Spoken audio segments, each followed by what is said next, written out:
assiste por internet, com a graça e a paz do Senhor Jesus Cristo. Que Deus abençoe grandemente a tua vida e também a de todos vocês que estão conosco aqui presencialmente na igreja. Que Deus possa dar a cada um o que precisa e que saiamos daqui cheios do seu poder. Queria convidar todos os irmãos para que possam abrir as Bíblias conosco no livro de Malaquias. Malaquias, capítulo 3. Irmãos, sabem que no decorrer da experiência cristã nós vamos entendendo o porquê Deus dá determinadas orientações na sua palavra. Em especial, nas últimas semanas tem ficado muito claro para mim por que Deus tem dado a orientação de Malaquias. Deus conhece o coração do homem. Aqui ele fala, isso já na época do povo de Israel, que o povo estava com um problema de não reconhecer a soberania de Deus e, portanto, não dar a ele o que lhe era devido. No verso 7, ele diz: desde os dias de vossos pais, vos desviaste dos meus estatutos e não os guardaste. Tornai vós para mim, e eu tornarei para vós, diz o Senhor dos Exércitos. Mas vós dizeis: em que havemos de tornar? Hoje em dia, muitos entendem que os estatutos eram coisas que ficaram somente limitadas ao Antigo Testamento, ao tempo anterior à vinda de Jesus à Terra. Só que no Salmo 111, nós vemos que não, os mandamentos eles são eternos. Convido os irmãos a abrirem comigo, quem desejar, Salmo capítulo 111, verso 7, diz assim: as obras das suas mãos são verdadeiras e juízo. Fiéis todos os seus mandamentos, permanecem firmes para todo sempre. Os mandamentos de Deus são eternos, permanecem para sempre. Ou seja, aquilo que Deus pediu em Malaquias continua pedindo hoje. E aí nós temos como avaliar, quer dizer, como é que eu estou? Será que eu aceito aquilo que Deus pede ou o meu coração se rebela contra aquilo que Deus pede? No verso 8 de Malaquias, capítulo 3, a Bíblia fala: roubará o homem a Deus? E aí Deus diz: todavia vós me roubais, e dizeis: de que te roubamos? Nos dízimos e nas ofertas alçadas. Com maldição sois amaldiçoados, porque me roubais a mim, vós toda a nação. Deus queria dar prosperidade, mas a pessoa que se rebela contra os estatutos de Deus acaba não recebendo. Né? Por quê? Porque ela não cumpre a condição, ela impede a chegada da bênção. Né? Sejam bem-vindos, irmãos. E aí Deus fala no verso 10: trazei todos os dízimos à casa do tesouro, para que haja mantimento na minha casa, e depois fazei prova de mim, diz o Senhor dos Exércitos, se eu não vos abrir as janelas do céu e não derramar sobre vós uma bênção tal, que dela vos advenha a maior abastança. E por causa de vós repreenderei o devorador, para que não vos consuma o fruto da terra. E a vide no campo não vos será estéril, diz o Senhor dos Exércitos. E todas as nações vos chamarão felizes, bem-aventurados, porque vós sereis uma terra deleitosa, diz o Senhor dos Exércitos. Deus prometeu felicidade na Bíblia. Ele diz que nós poderíamos chegar a uma situação onde os outros olhariam para nós e falariam: nossa, esses são bem-aventurados, esses são felizes. Agora, as promessas para serem cumpridas, elas possuem condições. E as condições são bem explicadas na palavra para que o homem não tenha ensejo, ou seja, oportunidade de errar. A promessa de prosperidade e também de felicidade, ela tem a condição de sermos fiéis a Deus. Em devolver o que lhe pertence, no caso dos dízimos, que são 10% do lucro ou da renda, e também, devolver as ofertas alçadas que são fruto daquilo que Deus pôs no nosso coração como gratidão. Oferta não é obrigação. Ninguém tem obrigação de ofertar. Mas se Deus tocou o meu coração, eu estou feliz porque Deus fez muito por mim, então eu vou ofertar. A oferta não é para satisfazer o pastor ou a liderança da igreja. O dízimo e a oferta é uma questão entre eu e Deus. E aqui eu só transmito a vocês aquilo que Deus coloca porque tem bênção por trás deste mandamento. E a vocês que nos assistem por internet, em especial vocês que questionam a validade do dízimo, peço a vocês para fazerem prova com Deus, como o verso nos aconselha a fazer. Tragam os dízimos e ofertas à casa do tesouro e façam prova para ver se Deus não vai abençoar a vida de vocês. E depois vocês mesmos vão experimentar que o Senhor é bom. Levem os dízimos e ofertas onde Deus tem tocado a vocês, que é o lugar correto, que é a casa do tesouro, o lugar onde se prega a verdade. Vá lá e entregue. Se você entende que é aqui, então nós te damos os contatos, você vai ser instruído sobre como fazer. Mas lembrando, o homem não obriga e não coage a ninguém, porque não é o nosso papel. Amém? Então, se você quiser, entre em contato conosco. O e-mail é contato@advertenciafinal.com.br. contato@advertenciafinal.com.br. Nós vamos ter a oportunidade de dizimar e ofertar. Aqui nós temos os envelopes para aqueles que se prepararam. Enquanto nós estivermos louvando a Deus, você que se preparou tem a oportunidade de vir até aqui e fazer a sua entrega. Amém? Pedro, temos à disposição o hino 18. Pode soltar o playback. Quem sabe pode cantar juntos. Vamos louvar ao Senhor.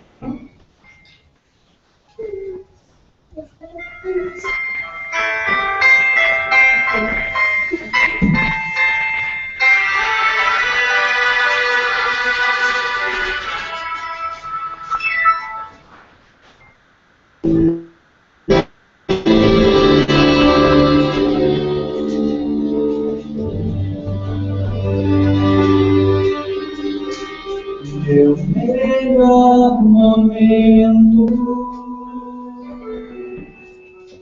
foi quando com Cristo tive um encontro que jamais esquecerei. Da vida cansado, no mundo perdido, então a sua doce voz eu escutei. Com tanto amor me chamou, amor que eu jamais quis por merecer. Quando Ele me disse assim, vem a mim, se estás cansado, eu te aliviarei.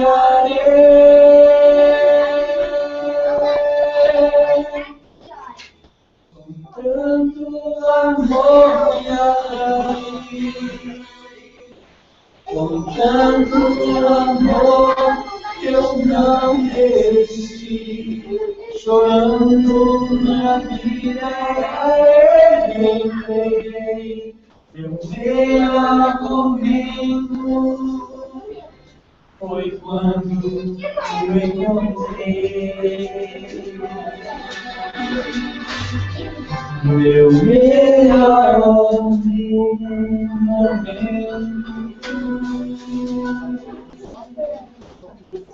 Amém. Amém. Vamos nos ajoelhar, vamos orar a Deus e pedir a bênção sobre aqueles que dizimaram, que ofertaram e também sobre aqueles que não puderam fazer por qualquer razão. Amém? Vamos orar?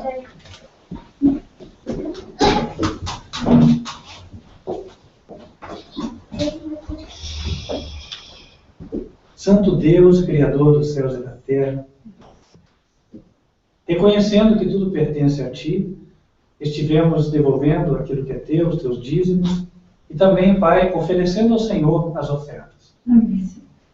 Pedimos, Senhor, que o Senhor abençoe este recurso, seja ele pouco ou muito, que ele possa ser administrado com sabedoria. Amém. Que as pessoas, Pai, que têm o encargo de administrá-lo, tenham temor de Ti, para que não o usem de forma errada. Amém, Senhor. E assim, Pai, ele possa render o máximo para que pessoas ouçam da história do Evangelho, da história da salvação do Senhor Jesus. Amém, Senhor. Senhor nosso Deus, abençoa cada um dos ofertantes e dos dizimistas. Amém. Prospera, Senhor, para que ninguém tenha falta, e que todos tenham o suficiente. Amém. O Senhor sabe quem deve ter muito, quem deve ter menos. Mas, Pai, se houver o suficiente para todos, que isto seja motivo de gratidão em cada coração. Amém. Senhor nosso Deus, abençoa aqueles que não ofertaram e não dizimaram por qualquer razão. Que o Senhor possa também instruí-los e guiá-los, Pai, a fim de que eles andem nos teus caminhos. Amém. E então recebam as tuas bênçãos. Amém, Senhor. Senhor nosso Deus, quero esconder-me na rocha que é Cristo Jesus e pedir que Ele agora tenha liberdade de falar ao teu povo e possa transmitir a mensagem que o Senhor deseja deixar nesta manhã. Amém, Senhor. Senhor, que ela fale aos corações que estão aqui e aqueles ao redor do mundo que nos assistem online. Amém. Esteja com cada um, ó Deus. Em especial com a tua igreja em Moçambique, que hoje não pode se reunir. Mas que essa situação, Senhor, possa ser resolvida e a partir da semana que vem, possam os nossos irmãos estarem reunidos e assistindo a esta programação. Amém, É Senhor. o que te rogamos, em nome de Cristo Jesus. Amém, Senhor. Para aqueles que não sabem, para quem nos assiste na internet, tivemos um pequeno incidente hoje com a nossa igreja em Moçambique. Lá os nossos irmãos foram abordados por 8 policiais armados e que dispersaram o povo de tal forma que o povo não pôde se reunir. Mas durante esta semana estaremos orando e fazendo também o que está ao alcance do homem, para que seja possível que a igreja na semana que vem esteja reunida naquele local. Peço orações aos irmãos. Lembro aos irmãos que na semana passada o nosso pastor já foi acometido de uma ação criminosa, onde roubaram tudo que ele tinha em casa, inclusive até as telhas da casa, foram 18 telhas. Pastor João Carlos, que nos assiste hoje, temos orado por ti, meu amado, que Deus continue abençoando ao pastor, a vossa família e também aos nossos amados irmãos em Moçambique. Receba nosso carinho, nosso abraço e as orações dos irmãos ao redor do mundo. Amém. Queridos irmãos, quero convidar a todos para que abram as Bíblias no livro de 1 Reis. Nossa meditação vai começar numa história pouco conhecida na Bíblia, é verdade, mas singular. Ela fala da época em que o filho de Salomão, aquele sábio Salomão, o rei de Israel, governava em Judá, e 10 tribos tinham se rebelado contra o filho de Salomão, que se chamava Roboão, e elas foram ser governadas por um senhor, um homem de guerra, chamado Jeroboão. Jeroboão, ele estabeleceu o seu reino, e ele entendeu que haveria uma dificuldade para manter a estabilidade do seu reino. E a dificuldade era a seguinte: o povo de Israel era acostumado a adorar a Deus em Jerusalém. Mas Jerusalém era justamente a capital do seu rei rival, o rei Roboão. E agora Jeroboão, querendo garantir o seu reino, ele resolveu instituir igreja dentro do seu território. Até aí parecia razoável. O problema é que, em lugar dele instituir a adoração ao Deus vivo, ou deixar essa questão com Deus, que seria até mais sensato, ele resolveu construir alguns ídolos e levar as pessoas a adorarem 2 bezerros de ouro. A história está em 1 Reis, capítulo 12. E no verso 28 diz que o rei tomou o conselho, fez os 2 bezerros de ouro e disse ao povo: muito trabalho vos será subir a Jerusalém. Vês aqui teus deuses, ó Israel, que te fizeram subir da terra do Egito. Aí pôs um em cada lugar. No capítulo 12, verso 30, é dito que este feito do rei se tornou em pecado, pois o povo ia até Dan, cada um a adorar. E também fez casa dos altos e fez sacerdote dos mais baixos do povo, que não eram dos filhos de Levi. Essa expressão bíblica nos faz entender que Jeroboão montou igrejas, por assim dizer, e aí ele pegou as pessoas de caráter vil e colocou elas como sacerdotes religiosos, como líderes religiosos. Então, olha só o que ele criou. Então foi quando Deus, na sua misericórdia, como fazia costumeiramente naquela época, ele mandou o profeta. O profeta não vinha para agradar o povo. O profeta não era como os pastores que a gente conhece hoje, muitos deles, né? É assim aquela pessoa que vem, aí fala de forma agradável, né? Fala só assim, oh, Deus é amor, Deus ama todas as pessoas e tal. Deus realmente ama todas as pessoas. Só que Deus é um pai que ele sabe o momento de passar a mão na cabeça e também sabe o momento de aplicar a vara. E o profeta era enviado quando era necessário corrigir o povo. O profeta veio com uma mensagem específica. No capítulo 13 e no verso 2, é dito que o homem de Deus clamou contra o altar, aquele altar de ídolos, clamou com a palavra do Senhor e disse, altar, altar, assim diz o Senhor, eis que um filho nascerá à casa de Davi, cujo nome será Josias, o qual sacrificará sobre ti os sacerdotes dos altos que queimam sobre ti incenso, e ossos de homens se queimarão sobre ti. E deu, naquele mesmo dia, um sinal dizendo, este é o sinal de que o Senhor falou. Eis que o altar se fenderá, e a cinza que nele está se derramará. Sucedeu, pois, que, ouvindo o rei a palavra do homem de Deus, que clamara contra o altar de Betel, Jeroboão estendeu a mão de sobre o altar, dizendo, pegai nele. Mas a mão que estendera contra ele se secou, e não a podia tornar a trazer a si. E o altar se fendeu, e a cinza se derramou do altar, segundo o sinal que o homem de Deus apontara pela palavra do Senhor. Olha só, irmãos, tenta imaginar a cena, né? O rei lá fazendo o seu culto idolátrico, seu culto errado, culto falso. Aí o profeta de Deus dá a mensagem, e o rei, em vez de escutar a mensagem, o que ele faz? Pegue. Só que Deus dá na hora um sinal de que aquilo era rebeldia.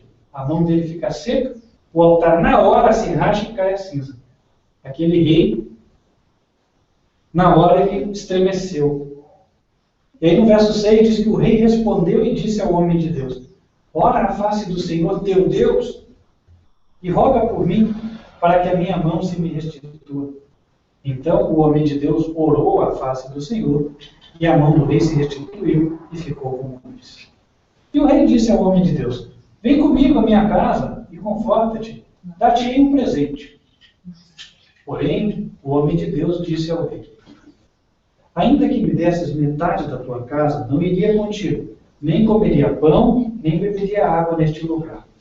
Porque assim me ordenou o Senhor pela sua palavra, dizendo, não comerás pão, nem beberás água, e não voltarás pelo caminho por onde foste. E foi-se por outro caminho, e não voltou pelo caminho por onde viera a Betel. O profeta foi estritamente obediente à ordem do Senhor. Só que a história não acaba aqui. No verso 11 é dito que morava em Betel um profeta velho. E vieram seus filhos e contaram-lhe tudo o que o homem de Deus fizera aquele dia em Betel, e as palavras que dissera o rei. E disse-lhe seu pai, por que caminho se foi? E viram seus filhos o caminho por onde foi o homem de Deus, que viera de Judá. Ou seja, olha, foi por ali. Então disse a seus filhos, albardai-me um jumento, ou seja, prepare jumento para mim. Verso 14. E foi-se após o homem de Deus, e o achou assentado debaixo de um carvalho, e disse, és tu o homem de Deus que veio de Judá? E ele disse, eu sou. Então ele disse, vem comigo à minha casa, come pão. Porém ele disse, não posso voltar contigo, nem entrarei contigo. Nem tampouco comerei pão, nem beberei contigo água neste lugar, porque me foi mandado pela palavra do Senhor. Ali nem comerás pão, nem beberás água, nem tornarás a ir pelo caminho por que foste. E ele lhe disse, também eu sou profeta como tu, e um anjo me falou pela palavra do Senhor, dizendo, faze-o voltar contigo à tua casa, para que coma pão e beba água. Porém, mentiu-lhe. E o outro profeta voltou com ele, comeu pão em sua casa e bebeu água. Interessante, né? Quer dizer, o profeta até ali estava perfeitamente obediente àquilo que o Senhor tinha dito. Só que daí vem um outro que diz que é profeta também e fala assim, olha, o anjo falou para mim que você tem que fazer assim, assim, assim, diferente do que Deus tinha falado para ele. E aí ele acreditou que realmente o anjo tinha falado com o outro, e aí ele foi no do outro, por assim dizer, né? E lá foi ele no caminho da desobediência. E o que aconteceu? Verso 20. Sucedeu que, estando eles à mesa, a palavra do Senhor veio ao profeta que o tinha feito voltar, ao profeta velho. E clamou ao homem de Deus que viera de Judá, dizendo, assim diz o Senhor, visto que foste rebelde à boca do Senhor, e não guardaste o mandamento que o Senhor teu Deus te mandara, antes voltaste e comeste pão e bebeste água no lugar de que te dissera, não comerás pão, nem beberás água, o teu cadáver não entrará no sepulcro de teus pais. E sucedeu que depois que comeu o pão e depois que bebeu água, preparou ele o jumento para o profeta voltar. Verso 24. Foi-se, pois, e um leão o encontrou no caminho e o matou. E o cadáver estava lançado no caminho, e o jumento estava parado junto a ele, e o leão estava junto ao cadáver. E eis que os homens passaram, e viram o corpo lançado no caminho, como também o leão que estava junto ao corpo, e vieram e disseram na cidade onde o profeta velho habitava. E ouvindo o profeta que o fizera voltar do caminho, disse, é o homem de Deus que foi rebelde à boca do Senhor. Por isso o Senhor o entregou ao leão, que o despedaçou e matou, segundo a palavra que o Senhor lhe tinha dito. Interessante. O profeta desobedeceu a ordem do Senhor e foi na conversa do profeta velho. Aí comeu, etc. Quando ele estava voltando, ele foi morto pelo leão. Só que a cena descrita pela Bíblia mostra que não foi um acaso aquela morte. Porque, em primeiro lugar, o leão, quando mata, é porque ele está com fome, ele quer comer. Só que diz a Bíblia que ele matou o homem e ficou ali parado. Não comeu o homem, nem tampouco o jumento. E o jumento, inclusive, estava vivo. Ele matou só o homem. Então, se a questão fosse, por exemplo, o leão defender o seu território, ele teria matado tanto o homem quanto o jumento. Mas ele não o fez. Ele matou só o homem. E daí ficou claro que aquilo era consequência da desobediência. Aí o profeta velho falou, olha, isso é porque ele foi rebelde à palavra do Senhor. Eu não vou colocar em causa a ação do profeta velho, que ela parece como completamente errada. Por que que ele, sabendo que o homem deveria ir embora, fala que Deus mente, né, para esse profeta para ver? Deus permitiu que isso acontecesse para que aquele outro profeta fosse testado, para ver se ele realmente era fiel, se ele era obediente a Deus. Mas a lição ficou, e o profeta velho declarou de que para que alguém tenha proteção, necessário é que ande em estrita obediência. Pare para considerar um pouquinho a missão daquele profeta que repreendeu o rei. Ele corria risco de vida, não é verdade? Afinal de contas, se o rei não gostasse da sua mensagem, o rei ia ordenar que o prendessem e poderia ordenar que o matassem. Então, quando aquele profeta veio e repreendeu o rei, ele estava numa situação de extremo perigo. Só Deus poderia protegê-lo. Só que, enquanto ele foi obediente, Deus o protegeu. O rei mandou prender o profeta e acontece que o rei ainda sofreu um juízo. Não fosse pela oração do profeta, o rei continuaria com a mão seca, né? Aquela mão assim encolhidinha. Só que o profeta não foi perfeitamente obediente. Ele foi obediente até uma parte do caminho. E depois daquela parte do caminho, ele muda de ideia. Ele ouve outro que fala, um anjo me falou. E aqui a gente já tinha uma lição, sabe? Às vezes nós lemos na Bíblia uma orientação de Deus. Deus já fala para nós o que Ele quer. Aí chega alguém e fala, olha, eu tive um sonho, sabe? O sonho dizia assim, assim, assim. E vai contra o que a Bíblia falou. E aí alguém pode dizer, não, mas aquele lá que falou era um profeta de Deus. Pergunto. Não foi um profeta quem disse ao outro profeta, olha, o anjo me falou? Só que Deus desculpou o outro profeta por causa de ter obedecido a esse profeta? Não, sabe? Cada um de nós tem uma consciência com Deus. Nós devemos obediência à sua palavra. Então, nós não devemos nos apartar da sua palavra nem para a direita nem para a esquerda, independente de quem venha tentar nos dissuadir, nos persuadir a andar pelo caminho errado. É verdade que Deus pode dar sonhos às pessoas. É verdade que Deus pode dar visões. É verdade que um anjo pode falar com alguém.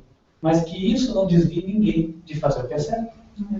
Né? Ainda que venha um anjo falar para você, e ele falar uma coisa que é diferente do que está na Bíblia, qual deve ser o nosso entender? Aquilo que o anjo falou seja condenado. Mas como? Você está me ensinando a desprezar os mensageiros celestiais? Não, não é palavra minha. Abram comigo em Gálatas, capítulo 1. Gálatas, capítulo 1.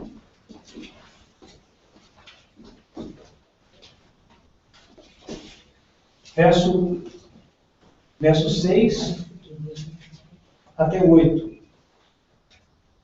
O apóstolo Paulo fala no momento em que pessoas estavam querendo desviar os crentes da verdade que eles tinham aprendido. Ele falou assim: maravilho-me de que tão depressa passasseis daquele que vos chamou a graça de Cristo para outro evangelho, o qual não é outro. Mas há alguns que vos inquietam e querem transtornar o evangelho de Cristo. Mas ainda que nós mesmos, ou um anjo do céu, vos anuncie outro evangelho, além do que já vos tenho anunciado, seja anátema. Anátema quer dizer condenado. Então, sabe, ainda que venha um anjo do céu e fale para nós uma coisa diferente do que nós aprendemos na Bíblia, nós temos que desconsiderar. Entender que aquela mensagem é condenada. Aquela mensagem veio de baixo. Certo? Talvez você fique pensando, tá bom, por que foi trazida essa mensagem para mim nesta manhã? O que ela tem a ver com o dia de hoje? Olha, ela tem a ver com a vida de todos nós. E agora nós vamos entender de forma mais clara. Aquela história do profeta novo e o profeta velho, ela é uma ilustração tão presente, tão atual, quanto aquilo que nós lemos lá no Novo Testamento. Prova disso é que nós vamos ler agora a primeira carta a Pedro, no capítulo 5. Primeira carta a Pedro, capítulo 5, versos 8 e 9. Olha o que diz. 1 Pedro, capítulo 5, versos 8 e 9.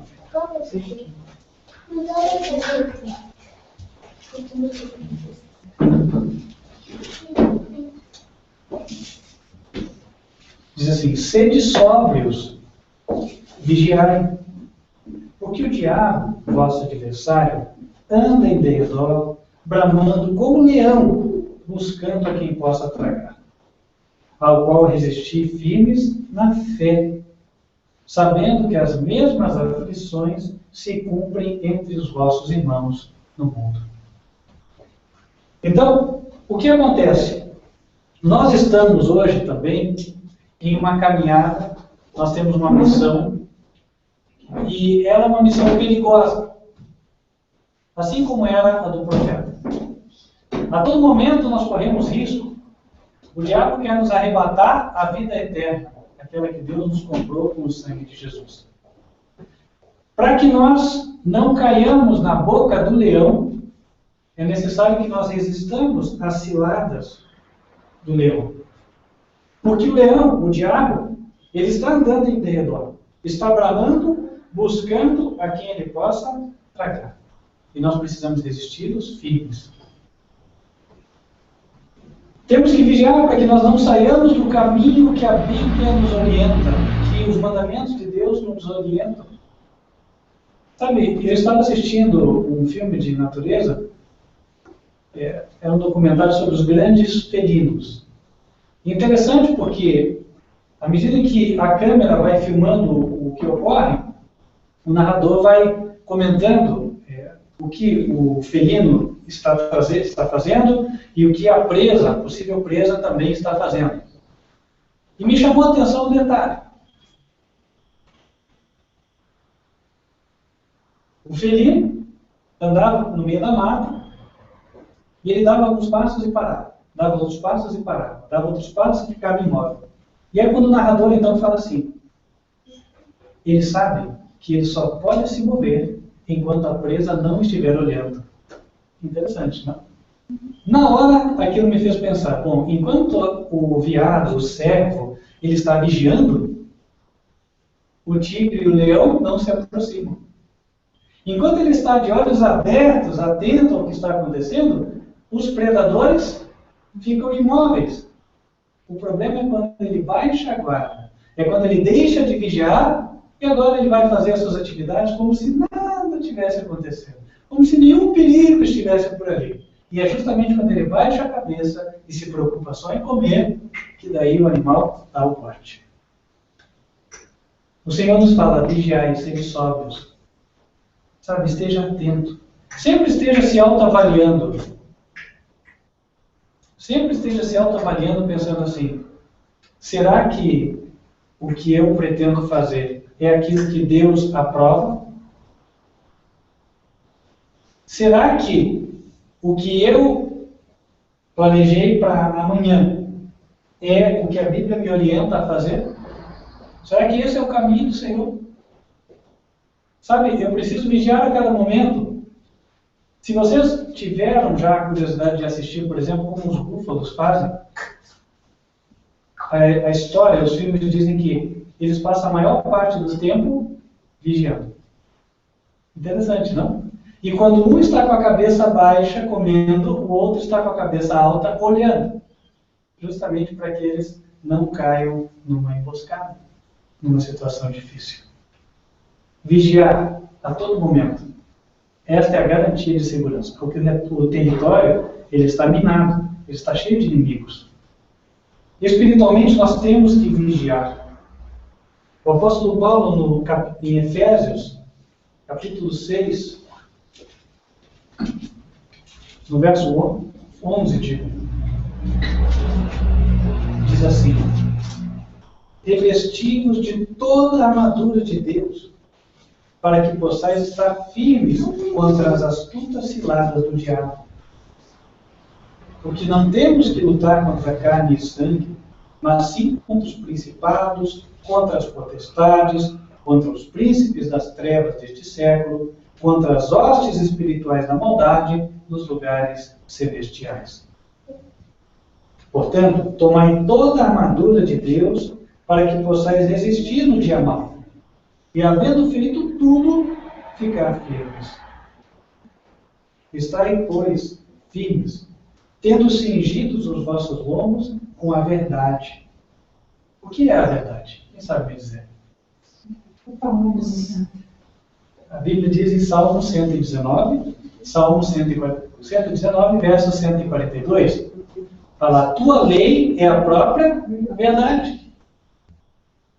Os lombos são justamente as costas. Eu não sei se vocês já viram desses filmes, desses documentários, mas por onde que o animal ataca? Por trás. Não é assim? Ele vem e ataca por trás. Vejam, por exemplo, o leão tentando pegar a girafa, a zebra. É sempre por trás. As costas. Como é que nós podemos estar com as costas protegidas? Somente se andamos em harmonia com os mandamentos de Deus. Em perfeita obediência. Porque daí Deus trata de nos guardar. Aqui diz também, vestida a couraça da justiça. A justiça é a justiça de Cristo, que nos é oferecida pela fé. Se nós cremos no sacrifício de Cristo, em Cristo como nosso Salvador, então estamos protegidos. Verso 15, calçados os pés na preparação do Evangelho da paz. Sabe, o acreditar nas boas novas faz muito bem. Inclusive nos faz entender, evitar que nós firamos os nossos pés na caminhada da vida. Porque o nosso ponto de vista das coisas passa a ser diferente. Sabe, a pessoa enfrentando uma situação, ela tanto pode ser uma murmuradora, quanto pode ser alguém que louva ao Senhor. Tudo depende do espírito com o qual ela enfrenta aquela situação. Queremos dizer, com respeito a ela entender o plano de Deus. O Evangelho é a explicação do plano de Deus para nós. E quando eu entendo que Deus está agindo na minha vida, quando eu entendo o que Deus fez por meio de Jesus, ao eu passar por um problema, eu vou entender que aquilo é parte do caminho preparatório que Deus reservou para mim. Se eu estou em obediência, e ali eu enxergo uma dificuldade, é sinal de que Deus preparou para que eu pudesse aprender a lidar com aquela dificuldade, para que eu pudesse vencer. Então eu começo a avaliar as situações sob um ponto de vista distinto. Aí eu começo a ver que por trás daquela dificuldade há uma glória, né? Porque Paulo mesmo fala, olha, eu estou bem certo que as tribulações do presente não são de se comparar com a glória que há de ser em nós revelada. E então não vou ferir os meus pés, não vou cair em murmuração. Verso 16 diz, tomando sobretudo o escudo da fé, com o qual podereis apagar todos os dardos inflamados do maligno. A fé é um elemento essencial. A fé, ela tem dois elementos que se unem, que se fundem. Um deles é a crença e outro deles é a confiança. A crença de que Deus está conosco. A crença de que Ele vai cumprir o que prometeu. A crença de que Ele vai nos prometer. E a confiança de que Ele não vai nos abandonar. Então a crença e a confiança devem vir unidas. E quando elas estão juntas, nada pode nos derrotar. Por quê? Porque os dardos do inimigo são justamente as circunstâncias que ele apresenta diante de nós. Às vezes as coisas parecem que não dão certo, quando escolhemos o caminho da obediência. E aí o diabo quer fazer com que nós entendamos que Deus nos abandonou. Por quê? Ele sabe que se o ser humano se convencer de que foi abandonado por Deus, o ser humano está derrotado. Porque daí ele vai lutar contra Satanás sozinho. Satanás é mais forte e vai vencer. Só que quando o ser humano tem a certeza de que Deus está com ele, quando vem a dificuldade, o ser humano se agarra a Jesus e se agarra a Deus. E aí acabou. O diabo não tem vitória. Finalmente, no verso 17 é dito, tomai também o capacete da salvação e a espada do Espírito, que é a palavra de Deus. Orando em todo o tempo, com toda oração e súplica no Espírito, e vigiando nisso com toda perseverança e súplica por todos os santos e por mim. Capacete é um elemento de proteção. A cabeça é a parte mais importante do nosso corpo, porque se ela for afetada, o centro de comando do nosso corpo foi afetado. Um tiro na cabeça quase sempre é fatal. E aqui diz que quando nós temos a certeza da salvação dada em Cristo Jesus, estamos com a cabeça protegida. Satanás quer nos dar insegurança em relação a isso. Como se Jesus não tivesse comprado a salvação na cruz. Sabe, muitas vezes ele quer nos levar a pensar assim, você não vai conseguir chegar no céu nunca. Como se chegar no céu dependesse do nosso esforço só. Não é assim. A salvação é algo que foi comprado, independente da nossa escolha até. O Senhor Jesus morreu por todos. Foi ou não foi? Sim. Então a salvação foi comprada para todos. Ela é um direito de nascimento. Cada ser humano que nasce, Jesus morreu por ele, então ele tem direito à salvação. Sabe, quando nós temos consciência disso, nós vamos estar protegidos contra muitos enganos do diabo. E aqui diz agora qual é o nosso instrumento de ataque. Qual é o nosso instrumento de ataque? A espada do Espírito, que é a palavra de Deus. Olha que interessante. Até aqui ele só vem mencionando partes da armadura que tem a ver com a defesa. É quando ele fala do ataque. O ataque se dá por meio da palavra. E tem um jeito de atacar o diabo. É você apresentar a verdade e viver a verdade. Porque sabe, quando há um grupo ali onde as pessoas não creem na verdade e você apresenta, isso significa que elas vão ser libertas do erro. E agora, elas vão ser libertas do poder do diabo. Conhecereis a verdade, diz a Bíblia, e a verdade vos libertará.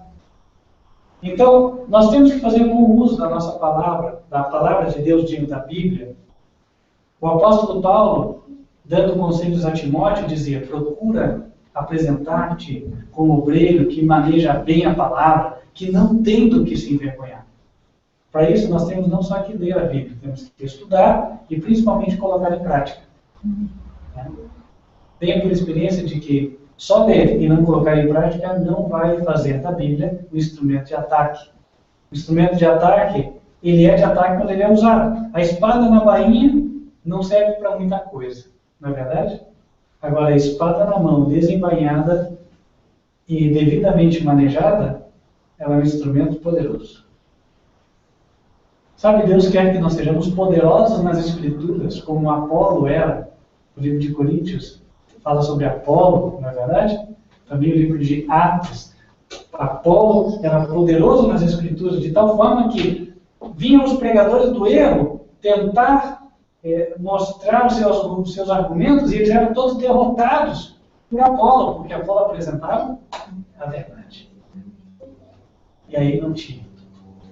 Sabe, irmãos, a mensagem central do tema de hoje é: procuremos estudar a Bíblia e andar em obediência à Bíblia, para que nós possamos estar guardados contra as ciladas do diabo e nós possamos vencer o diabo.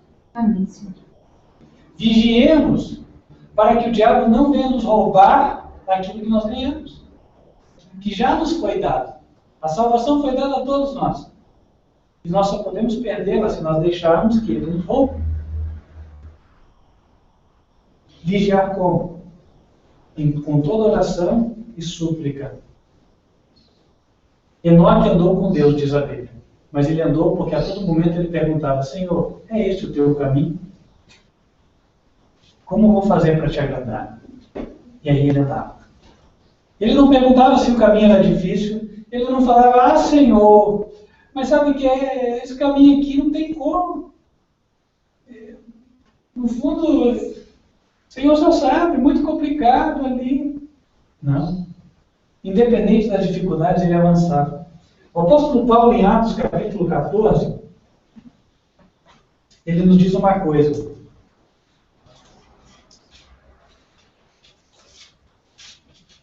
Ele disse para as pessoas daquela época, mas essa instrução serve para nós, por isso digo, ele nos diz também.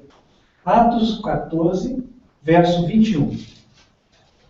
E tendo anunciado o evangelho naquela cidade e feito muitos discípulos, voltaram para Listra e Icônio e Antioquia, confirmando o ânimo dos discípulos e exortando-os a permanecer na fé, pois que por muitas tribulações nos importa entrar no reino de Deus. Nos importa é uma expressão que quase não é usada hoje em dia, né? Significa é necessário. Para que entremos no reino de Deus, em outras palavras, é necessário que passemos por muitas tribulações. Ou seja, ao escolher o que é certo, muitas vezes nós vamos escolher o caminho mais pedregoso, o caminho mais difícil. Mas nem por isso nós precisamos desfalecer. Nem por isso nós precisamos desanimar. Nós podemos confiar que Deus estará conosco e nós teremos vitória. Amém. Sabe, irmãos? Hoje Deus faz um convite a cada um de nós. Agarre as mãos de Jesus. Amém. E diga a Ele: Senhor, com a Tua graça eu obedecerei. Amém. Com a Tua graça eu farei. Com a Tua graça eu andarei no Teu caminho. Amém. E assim sendo, eu terei vitória. Amém. Irmãos, quem gostaria hoje de dizer isso ao Senhor? Amém. Amém. Glória a Deus. Com a Tua graça, Senhor, e de fazer o que é necessário. Amém. Façamos o que é certo e deixemos com Deus as consequências. Desta maneira nós seremos guardados do leão e seremos vitoriosos. Lembre-se, falta pouco para Jesus voltar. É só vigiarmos mais alguns anos que a nossa recompensa é certa. Amém. Amém? Amém. Vamos orar?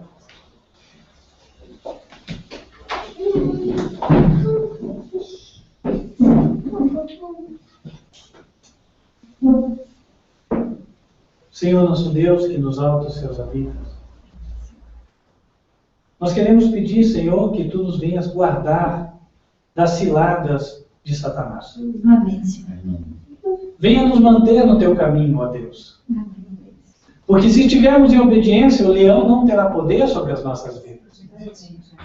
Ensina-nos a vigiar a cada momento. Amém. Que possamos, Senhor, sempre orar para saber qual é o Teu caminho e que possamos escolher o Teu caminho, ainda que nos pareça difícil. Dá-nos força, ó Deus, porque em nós mesmos nós não encontramos força.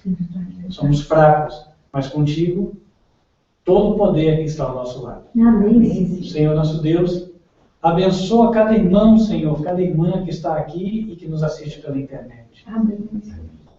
Que o Senhor possa, por meio dos Teus santos anjos, guiar a cada um e fortalecer para que hajam vitórias. Amém. Senhor nosso Deus, esteja com aqueles que não puderam vir, por qualquer motivo. Amém. Também fortaleça-os, ó Deus, e que eles possam seguir andando nos Teus caminhos. Amém. Abençoa, Senhor, todas as pessoas que nos assistem virtualmente. Amém. Que lá onde estão também possam sentir o Teu Espírito Santo derramado e ter a companhia e presença de Teus santos anjos. Amém. Esteja com todos, ó Deus, e sendo da Tua vontade, traz-nos de novo, para que possamos Te louvar e estudar a Tua palavra no próximo sábado. Amém. É o que Te rogamos, em nome de Cristo Jesus. Amém. Nosso tempo está acabando, você que nos assiste online, mas nós queremos desejar que Deus continue atuando na tua vida poderosamente e te faça um convite para que você siga assistindo às nossas programações, as quais são transmitidas 2 vezes por semana. Nós transmitimos aos sábados a partir de 10h30 da manhã e quartas-feiras a partir de 8h20 da noite. O horário é o horário de Brasília. Então, você que está fora do país, por favor, ajuste o fuso horário. Aqui é Brasília, meridiano de Greenwich, menos 3 horas. E aí você faz já o teu ajuste. E queremos mandar as saudações para todos vocês que nos assistem em todas as partes do mundo. Temos pessoas em todos os continentes. Que Deus possa continuar com vocês. Feche os seus olhos, vamos invocar uma bênção do Senhor sobre a tua vida. Que o Senhor te abençoe e te guarde. Que o Senhor faça resplandecer o seu rosto sobre ti e de ti tenha misericórdia. Que o Senhor levante sobre ti o seu rosto e te dê a paz. Amém. E se você quiser, amanhã estaremos transmitindo mais um episódio do programa Advertência Final no canal youtube.com/TV Advertência Final. O horário é 13 horas, 1 da tarde, horário de Brasília. Deus te abençoe e até a próxima.